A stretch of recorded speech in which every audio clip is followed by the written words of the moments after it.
Ora, João Huss e Jerónimo. O Evangelho tinha sido implantado na Boémia no século IX. A Bíblia estava traduzida e o culto público era celebrado na língua do povo.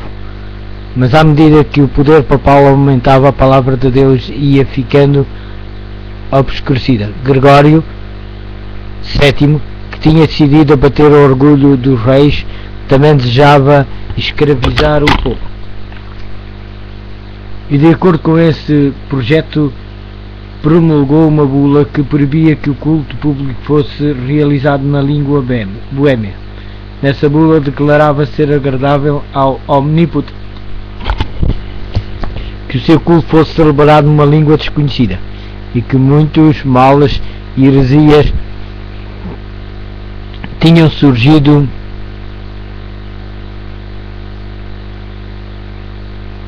por não se observar esta regra. Assim, Roma decretava que a luz da palavra de Deus fosse extinta e o povo envolvido pela escuridão.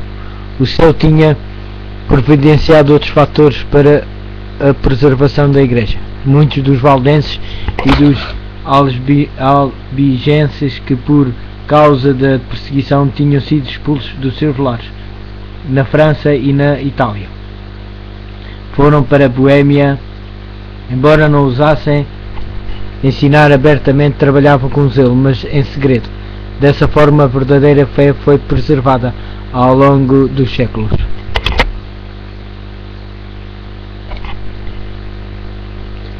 Antes de João Huss, houve na Boêmia alguns homens que se levantavam para condenar abertamente a corrupção na igreja e a dissolução do povo.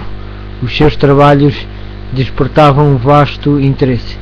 Os receios da hierarquia foram despertados e iniciou-se a perseguição contra os discípulos do Evangelho.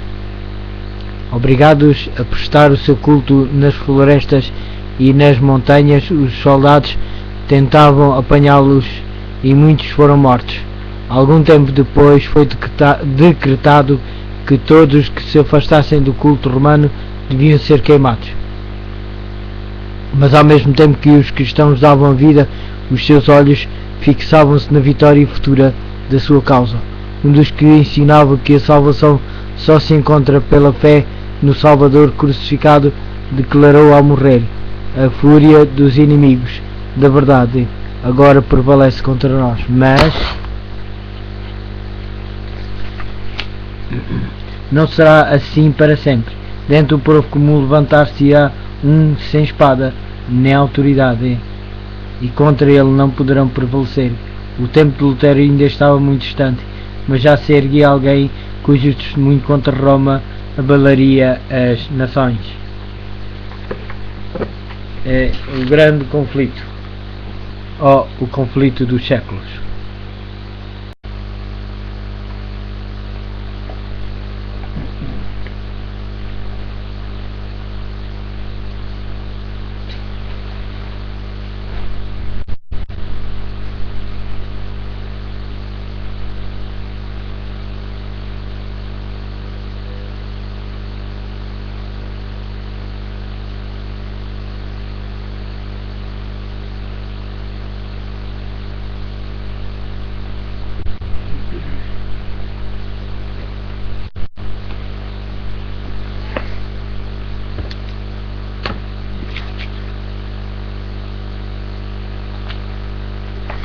Ora, o grande conflito.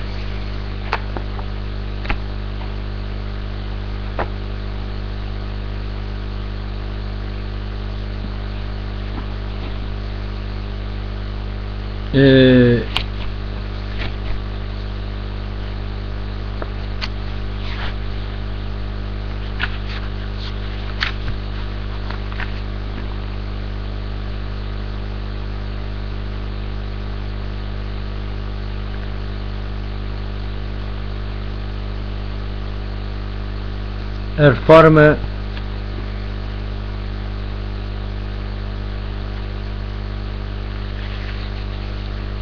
em França.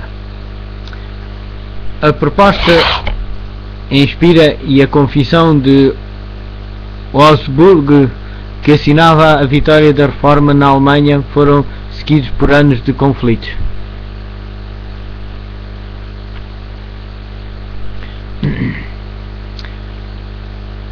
E trevas. Enfraquecido por divisões entre os seus defensores e atacado por poderosos inimigos e protestantismo, o protestantismo parecia destinado a ser totalmente destruído. Milhares selaram o seu testemunho com o próprio sangue. Interrompeu a guerra civil. A causa protestante foi traída por um dos seus principais adeptos. Os príncipes reformados mais nobres caíram nas mãos do imperador e foram de cidade em cidade arrastados como prisioneiros. Mas no momento do seu aparente triunfo, o imperador foi atingido com a derrota. Viu a presa arrancada ao seu poder, sendo por fim obrigada a conceder tolerância às doutrinas cuja destruição fora o maior desejo da sua vida. Tinha posto em risco o reino, os seus tesouros e a própria vida, no intuito de esmagar a heresia. Via agora os exércitos assolados pelas batalhas, os tesouros esgotados, os seus muitos reinos ameaçados de revolta, enquanto por toda a parte a fé que em vão se esforçava por suprimir estava a espalhar-se. Carlos V tinha estado a batalhar contra o poder omnipotente. Deus dissera: haja luz, mas o imperador tinha procurado perpetuar as trevas. Falhara no seu propósito e, prematuramente envelhecido e consumido pela longa luta, abdicou do trono e sepultou-se num claustro na Suíça. Assim como na Alemanha, a reforma passou por dias tenebrosos, ao mesmo tempo que muitos cantões aceitavam a fé reformada. Outros agarraram-se com uma cega persistência ao credo de Roma. A perseguição movida aos que desejavam receber a verdade acabou por dar origem à guerra civil. Zwingli e muitos que se tinham unido a ele na reforma caíram no campo do sangue de Capel. O Eclampris, vencido por estes terríveis desastres, morreu pouco depois. Roma estava triunfante e em muitos lugares parecia prestes a recuperar tudo o que tinha perdido, mas aquele cujos conselhos são desde a eternidade não abandona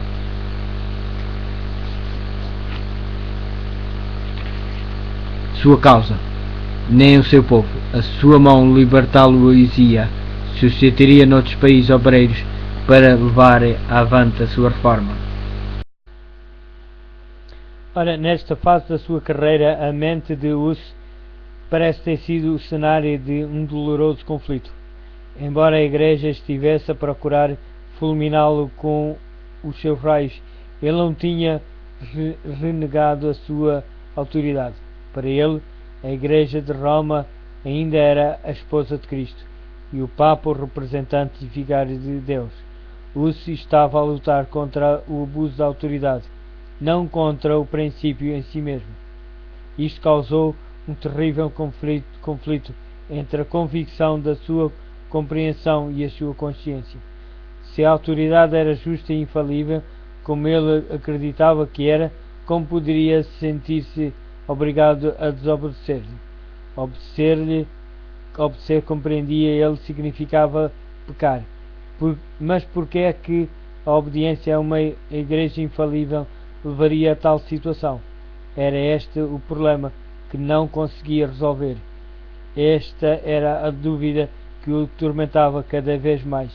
A solução que lhe parecia mais justa era de que podia estar a acontecer a mesma coisa que já tinha acontecido no tempo do Salvador, em que os sacerdotes da Igreja se tinham tornado pessoas ímpias e estavam a usar a autoridade lícita para fins ilícitos. Isto levou a adotar para sua própria orientação e para guia daqueles a quem pregava a máxima de que os preceitos das Escrituras, comunicadas por meio da compreensão, devem reger a consciência. Por outras palavras, de que o único guia infalível é Deus a falar pela Bíblia e não a Igreja a falar pelos sacerdotes. Quando depois de algum tempo a excitação em Praga serenou, João Hus voltou para a sua capela de Belém, para continuar com maior zelo e ânimo a pregação da palavra de Deus. Os seus inimigos eram ativos e poderosos, mas a rainha e muitos nobres eram seus amigos, e grande parte do povo apoiava-o, comparando os seus ensinos puros e elevados e a sua vida santa com os dogmas degradantes pregados pelos romanistas, assim como a avareza e a devassidão que praticavam. Muitos consideravam uma honra estar ao seu lado. Até aqui João Hus tinha estado sozinho nos seus trabalhos, mas agora Jerónimo, que durante a sua permanência na Inglaterra tinha aceitado os ensinos de Wycliffe, uniu-se à obra da Reforma. Daí em diante os dois estiveram ligados durante toda a vida, e na morte não deveriam ser separados. Jerónimo possuía um alto grau, um gênio brilhante, eloquente e conhecimento, dotes que conquistaram a simpatia popular.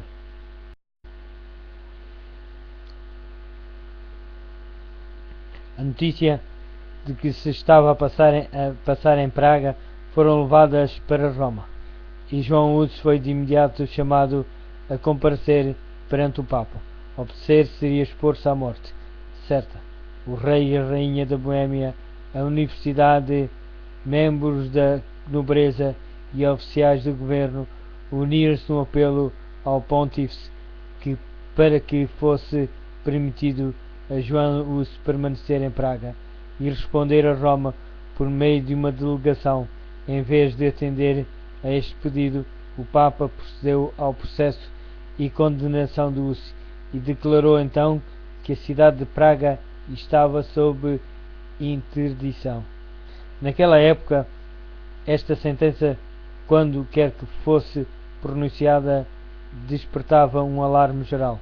As cerimónias que acompanhavam eram de modo a encher de terror o povo, que considerava o Papa como representante do próprio Deus, como tendo as chaves do céu e do inferno e poder para invocar juízos temporais, bem como espirituais. Acreditava-se que as portas do céu se fechavam à região atingida pela interdição, e que até que o Papa achasse que devia suspender a excomunhão, os mortos eram excluídos das moradas da bem-aventurança. Como consequência desta terrível calamidade, suspendiam-se todos os cultos, as igrejas foram fechadas, os casamentos celebravam-se no pátio da igreja, negava-se aos mortos a sepultura em terreno consagrado. Então eram enterrados em vales ou no campo, sem os rituais fúnebres. Assim, através de medidas que apelavam para a imaginação, Roma procurava controlar a consciência dos homens. A cidade de Praga ficou cheia de tumultos. Uma classe numerosa denunciou-se como a causa de todas as suas calamidades, e exigiram que ele fosse entregue à vingança de Roma para acalmar os ânimos exaltados. O reformador retirou-se por algum tempo para a sua aldeia natal, escrevendo aos amigos que deixara em Praga, disse: se me retirei do meio de vós, foi para seguir os preceitos e exemplo de Jesus Cristo, a fim de não dar lugar ao mal intencionados, para atrair sobre si próprios a condenação eterna, e de não causar aflição e perseguição aos piedosos. Retirei-me também pelo meio de que os sacerdotes ímpios pudessem continuar por mais tempo a proibir a pregação da palavra de Deus entre vós, mas não vos deixei para negar a verdade divina, pela qual, com auxílio de Deus, estou disposto a morrer.